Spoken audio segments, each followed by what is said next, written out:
85+ யாரு சரத்பவார். பட் ஆக்டிவா அரசியல் பண்ணிட்டு இருக்காரு அவர்.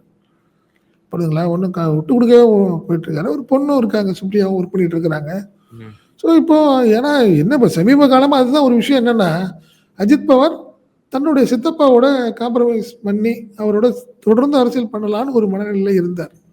காரணம் பிஜேபி கொடுத்த நெருக்கடி, அவங்க தனியாக இருந்து எடுத்த சில முடிவுகள், இதெல்லாம் அஜித் பவாருக்கு கொஞ்சம் வருத்தத்தை ஏற்படுத்தியது. ஷிண்டேவும் அந்த வருத்தத்தில் இருக்காரு. அதுலேயுமே இருக்கு நிறைய இந்த உள்ளாட்சி தேர்தல்களில் பிஜேபி தனியாக வேட்பாளர்களை போட்டு இவங்க 2 பேருமே பெரிய நெருக்கடி கொடுத்துருச்சு. ஷிண்டேவும் கொடுத்துருச்சு, அஜித் பவாரும் கொடுத்துருச்சு.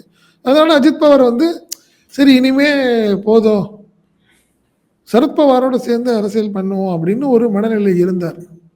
அதனால் கடைசி நேரத்தில் இந்த எம்எல்ஏக்கள் எல்லாமே என்ன பண்ணுவாங்க, ஒரு முடிவு எடுப்பாங்க. இல்லை கடைசி காலத்தில் வந்து சித்தப்பாவோட இருக்கணும்னு நினைச்சாரு, அதனால நாங்கள்லாம் அங்கேயே போகிறோம் அப்படிங்கிற ஒரு சூழ்நிலை வந்தால் பாஜகவுக்கு ஒரு பெரிய நெருக்கடியை கொடுக்கும். அதனால மாற்றம் இல்லை. அதுதான் அஜித் பவார் மரணம்ங்கிறது வந்து மகாராஷ்டிரா அரசியலில் மிகப்பெரிய திருப்பு முனையையும் ஒரு குழப்பத்தை ஏற்படுத்தி இருக்கிறதுங்கிறது மட்டும்